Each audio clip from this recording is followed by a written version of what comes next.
Tonight at Washington University, there's going to be a panel to talk about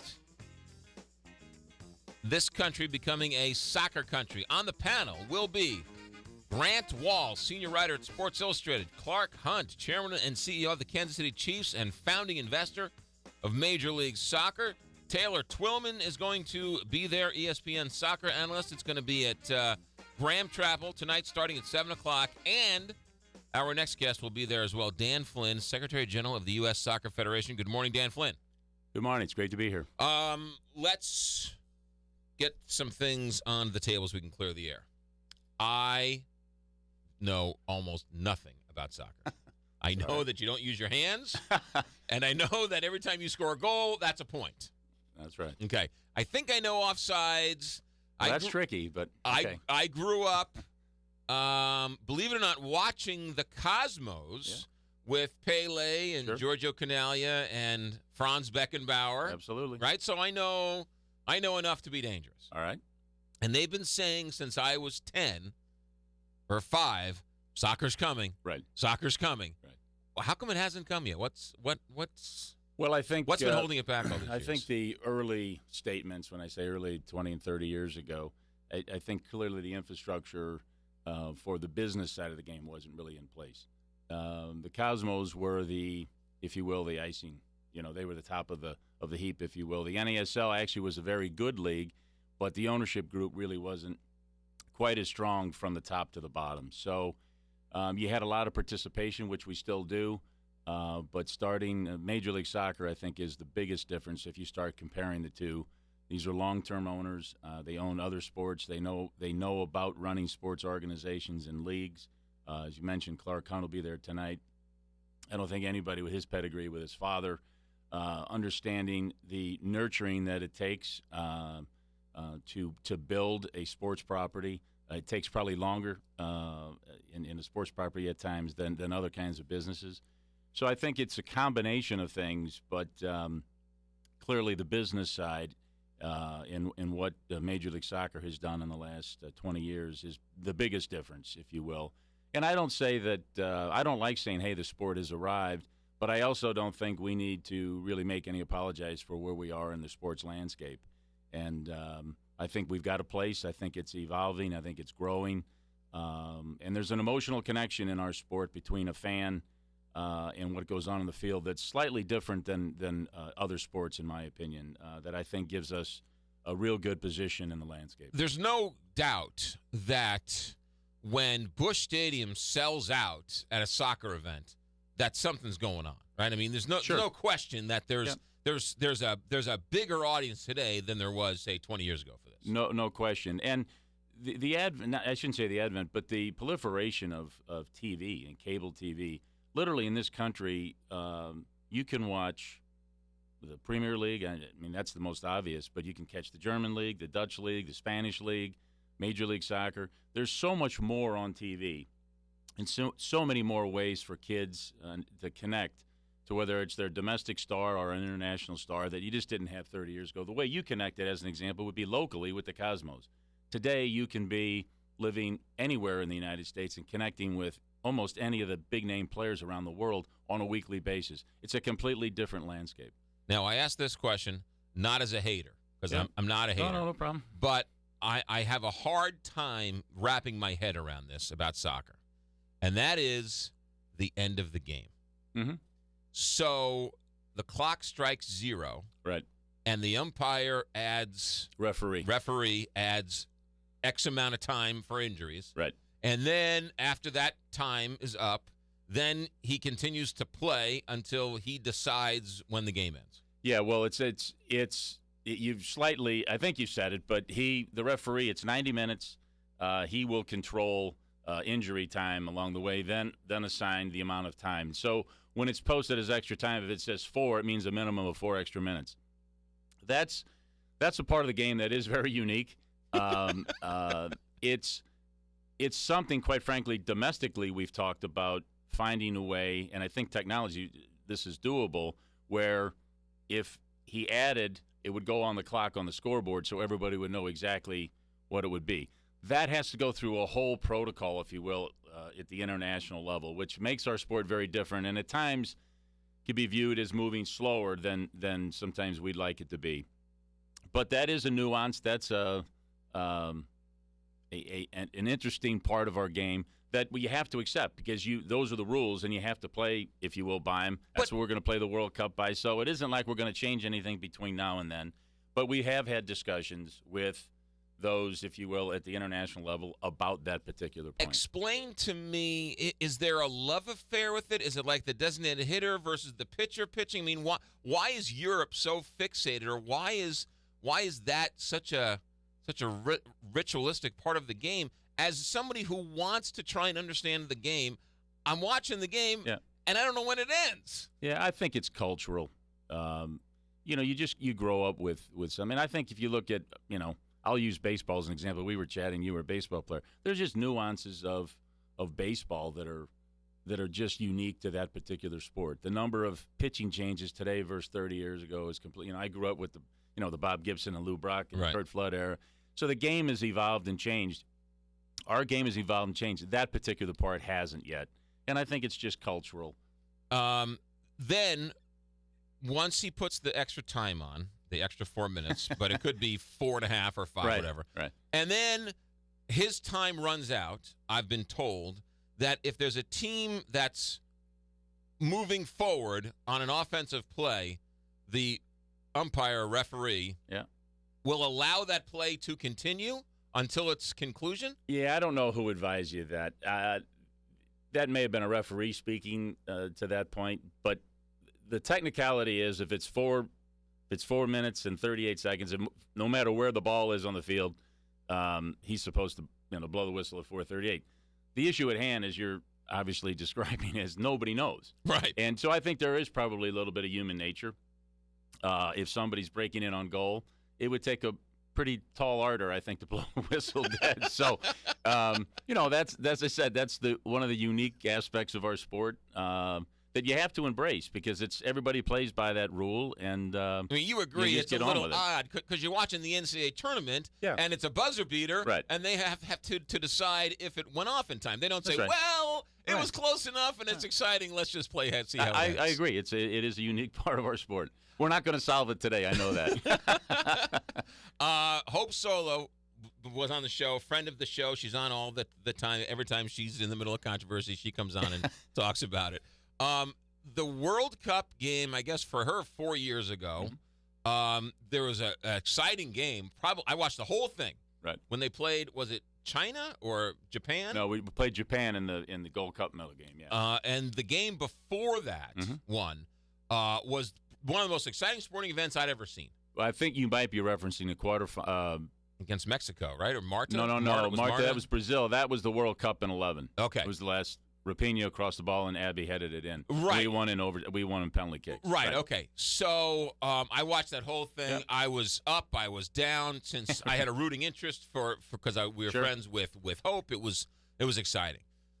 There was an episode in that where one of the Brazil players faked an injury she faked an injury and sort of hobbled off, and like a stretcher was pulled on, an ambulance came, and then 2 minutes later she's popped up and ran back into the game. And I was like, what's that all about? They said, well, sometimes they fake injuries for all sorts of reasons. Yeah, once again, I think that part of the game's been cleaned up a lot. Okay. And I would say this happens in other sports as well.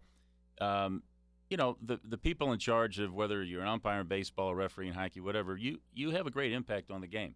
So if you're a good referee, you'll get them off the field and you'll play, and they won't let them come back on for a little bit of time, particularly if they think they're faking the injury. But today, the other thing you have to really balance with that is the whole concussion. So if you think there's a head-to-head collision or an elbow to head, you really have to be pretty sensitive about that, because in a short span of time, somebody can really be hurt, and it could be life-threatening. So once again, I'm not debating. There are some nuances to the game, but you're bringing up two of them, and you're pounding me pretty good. So Dan Flynn with us, Secretary General of U.S. Soccer Federation. Tonight he's going to be at Washington University for a conversation Panel discussion is the U.S. becoming a soccer country. Do you see a time, Dan Flynn, when soccer players will wear helmets or some type of headgear to protect them from hitting the ball concussion-wise? No, I don't. I think that's probably a really long stretch. Concussions, I think, in any sport are a very serious subject. But what we have a chief medical officer that is reaching out and working with the experts in that field. Thus far, at least at the top end of the game, and MLS has a protocol for all of that. We have a protocol for all of our national teams. I don't think that that's a likely possibility, but we continue to study it. We don't. There's no immediate proof where we're at that there's any long-term effects, but I don't see that as necessarily as a likely option. But you're talking about safety of the players. You're going to look at all aspects and make the best decisions for the sport. A couple more questions here while we still have you, and I do want to get to the World Cup, which is coming up, and that is penalty kicks. Some great games, some legendary games have come down to penalty kicks. Right. Some listeners wanted me to ask you: is there a better way to end a game other than penalty kicks? Well, some could argue that just playing, with the old what we used to call a sudden death. So you just play until somebody scores. One of the challenges of that is, particularly if you're playing in the heat, it is a medical fact. You play 90 minutes, then you play 30 extra minutes. You're talking 120 minutes in the heat. It's pretty taxing. And to go beyond that, it's not like other sports where there's a resting period. Well, you're standing, but it's a very demanding aerobic sport, and there's been a lot of medical studies that suggest that ending it and going to a penalty kick is a better medical option. Also, it's TV driven. There's a start time and an end time in terms of a TV window, which is less of an issue in our sport in other parts of the world than it is maybe in the U.S. So, is there a better way? It's talked about and kicked around about. At the end of the day, I think the penalty kicks have actually been a fairly productive part of the game. I don't particularly like them simply because I think it's more of a toss-up. It's a little bit about less what went on the field. But at the end of the day, if you can't solve it in 120 minutes, it's a relatively fair way to go about it. Right. I mean, hockey's I think the only sport that actually changes the rules. Right. They take a guy off. Take a guy off. So it's not even the same game. Yeah. No, that's been kicked around. But part of the challenge or the balancing part of that is now you're playing on the same size field. If it's warm, and particularly if it's hot, now you're playing with 9 field players or 8 field players. There's been all kinds of discussion. That makes it even more difficult. And the game could potentially get incredibly slow if you start taking people off the field. So once again, that's another subject that's been kicked around. But I think at the end of the day, penalty kicks has served the sport pretty well. There was some news about St. Louis getting a soccer team here. Tell me about that. What's that whole story last Thursday, we have 3 professional divisions: Major League Soccer, then North American Soccer League is Division II, and then United Soccer Leagues is Division III. Scott Gallagher, through Jim Cavanaugh and the Worldwide Technology folks, committed to ownership group of that particular level of professional soccer. They got a great complex out in Fenton, and I think it's a really positive step for the St. Louis soccer community. What are you looking for? I mean, what goals do they have? What are you looking for to sort of take that next step? Yeah, it's pretty much a development league, and I say that in a really positive way. Several of this level of USL teams have an affiliation with Major League Soccer. So similar to baseball or hockey, they have a minor league affiliate or affiliation. In our sports, no different than other sports. You need repetition training. You need constant training, good environments, good coaching. And, there's only so many pro teams, and their college soccer plays an important part. But compared to the rest of the world, a lot of people go pro when they're 18, 19, 20. Here, they may go to college. So we need to get them in a little bit of a more day-to-day, longer training period of time. And so the USL has filled that void quite nicely. And several players have made it from that particular level all the way to Major League Soccer. So it's filled a good role. Do you see a time where the U.S. would have clubs the way they have over in Europe? Yeah, in many respects, or I shouldn't say many. In some respects, I think our clubs are a little bit like Europe, more so than I think they're given credit for. I don't know if you or anybody in the room here has been up to Kansas City. I mean, it's a world-class stadium. The ownership group in Kansas City is unbelievable. I mean, across the board, really across the league, the Hunts. I mean, they're deep in their own academy teams, very similar to what they do in Europe. So it's the cultural part, and we operate in a pretty crowded landscape, sports landscape, right? Which I think is good because it forces us to be better and forces us to think about our product, I think, differently than we might otherwise. Yeah, I think our sport has a real good chance to be very similar to a European-type environment, and I think we're well on our way to doing that. What are you looking for out of the World Cup in Brazil, which starts next month? Well, it's a tough draw, and everybody talks about that. But for me, I want to be competitive. I want the team to be competitive. And after that, the games just, play out. I think Game 1's really crucial for us. You can do all the statistics. I think if you win Game 1 in your group play, you've got about a 65% or so chance of advancing. So it's a key game for us. All the games are key. But, it's a difficult draw. But more than anything, there's two things. We want to be competitive on the field, and if you say in general about our sport and our men's and women's teams, we want to be relevant 365 days a year, and those are our kind of stated goals, and that's what we go about to do every day. The women are odds-on favorite to win it, or they got to be one of the favorites? Yeah, absolutely. We qualify for World Cup qualifying in October of this year, and the Women's World Cup is in Canada. So we're clearly, if we're not the favorite, we're in we'll be in the top one or two. We're strong. We're young. We got a lot of team, get great speed. A little bit of transition with some of the more veteran players, but we've got depth on the women's side and the best goalkeeper in the world. So yeah, hopefully, you say Hope Solo is the best goalkeeper in the world. There's no question. And I don't claim to be. I played, but I don't claim to be the best technical guy. Those are statements made by coaches around the world. Men or women? Men or women. She's the best women's goalkeeper. Okay. I mean, in fact, I was in Denver about a month ago.